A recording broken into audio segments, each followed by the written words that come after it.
melapor pengukuhan jabatan Wakil Komandan Satuan Brimob Polda Aceh. Siap.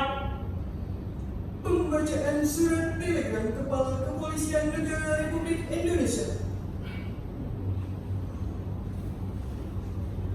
Kepolisian Negara Republik Indonesia, Markas. Saudara pejabat baru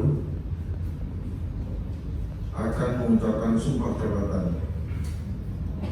Perlu saya ingatkan bahwa sumpah yang akan saudara ucapkan disaksikan oleh yang hadir pada upacara ini dan oleh Tuhan Yang Maha Esa.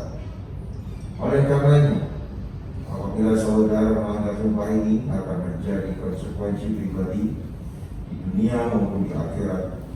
Oleh karena itu, apakah saudara bersedia mengucapkan sumpah menurut agama yang saudara anut? Siap, bersedia. Untuk itu, dengan penuh keimanan, ketakwaan dan keikhlasan, ikuti dan ulangi kata-kata saya.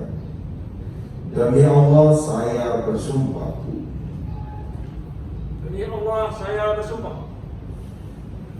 Selaku pejabat Kepolisian Negara Republik Indonesia, Selaku pejabat Kepolisian Negara Republik Indonesia, akan setia dan taat sepenuhnya